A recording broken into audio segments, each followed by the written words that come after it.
Does it make it stick out a little bit then? Do I go, oh, it kind of pops out at you. So he's using a lot of white space to make that pop out at you. You know what else? The words go right across, don't they? When we write our books, I don't know that any of us have ever done this. I'm really trying to think about all your books. Have you? Tell me about it, because usually we make our plan to put words here and pictures there, but Mr. Henke's decided, no, I'm going to put the words across both pages. Ari, did you do that one time? Tell us about it. Do you remember what book it was that you did that on? Spiders. And do you remember what it said across the page? Did you know spiders have venom? And was that different than all your other pages? So you wanted that page about venom to pop out of all the other pages? Venom is like snake poison. Maybe you need to read Ari's book to learn more about snakes. Huh. All right, so how could I write that up there? How could I write that up there? We noticed that there's a pattern in the color, I guess.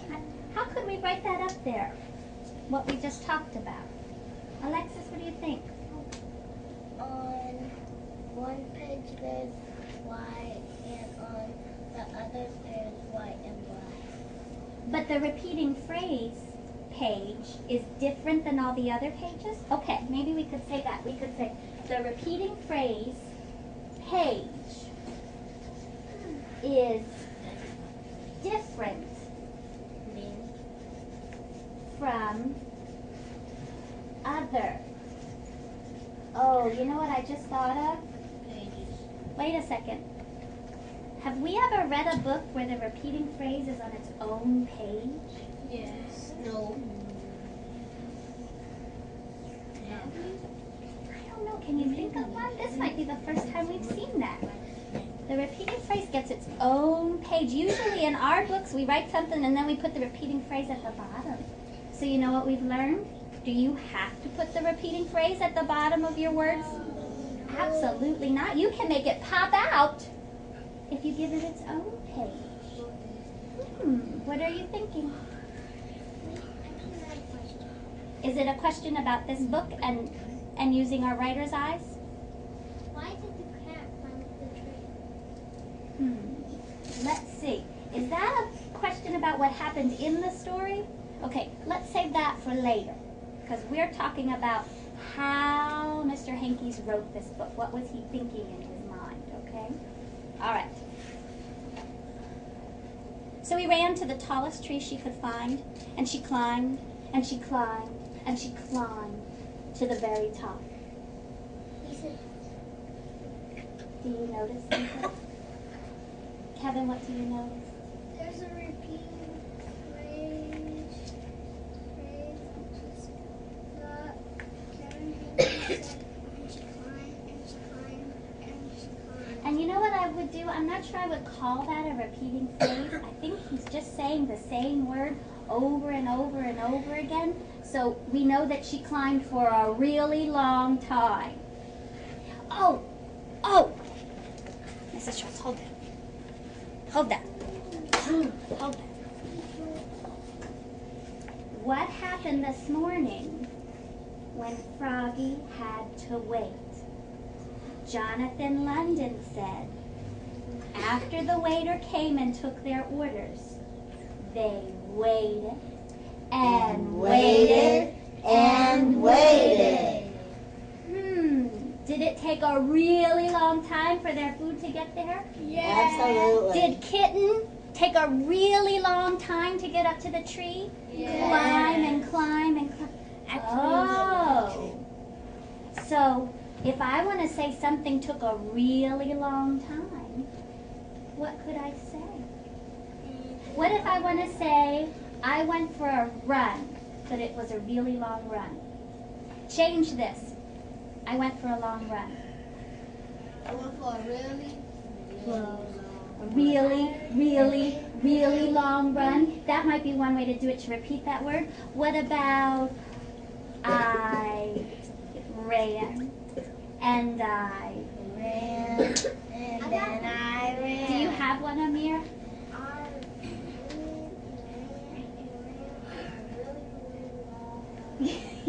them both together. Okay. So what he's doing is he's showing something happen for a long time. And I know first graders have written, I waited a long time. It took a long time. But guess what? Now that's spilt milk. We know another way to make our time stretch out. All right, let's see if we can do one more page. Let's see. But Kitten still couldn't reach the bowl of milk, and now she was scared. Poor Kitten. What could she do? Then, in the pond, Kitten saw another bowl of milk. And it was bigger. What a night! You notice anything? Keep reading? Yeah. So she raced down the tree, and raced through the grass, and raced to the edge of the pond. What are you thinking?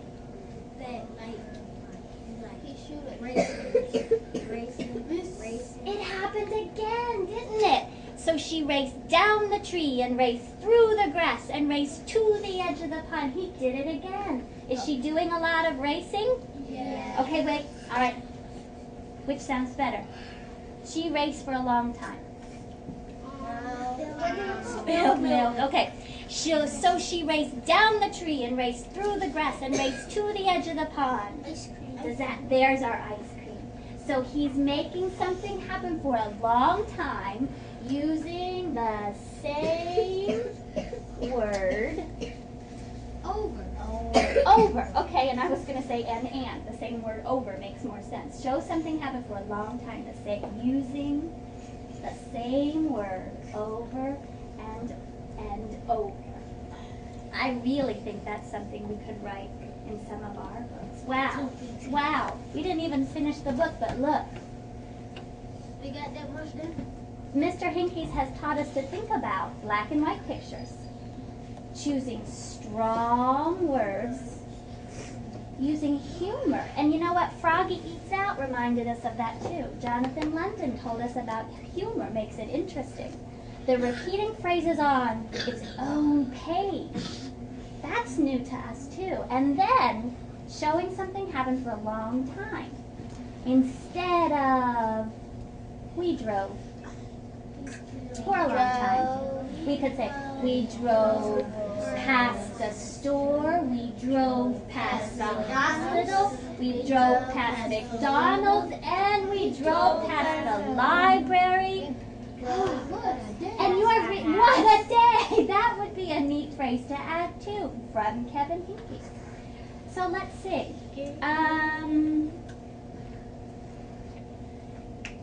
Melissa, what's your book about that you're working on right now?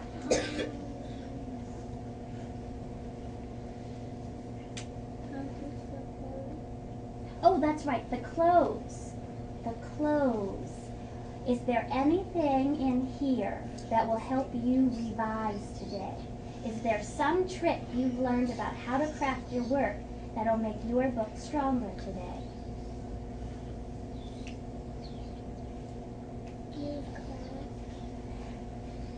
Do you think you might be able to reread and find some stronger words for some of the things? Okay.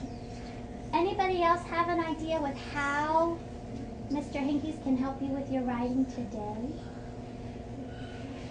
Alexis, what are you writing about?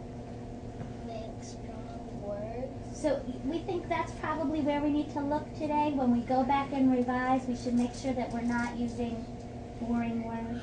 And we're going to try to Spilled milk. we'll turn our spilled milk into icing. Okay, that's what we'll share today. If you have done something to revise, especially if you've done some kind of craft that we found today in Mr. Hinkes' book. That would be a nice name. That would be a nice way to end it.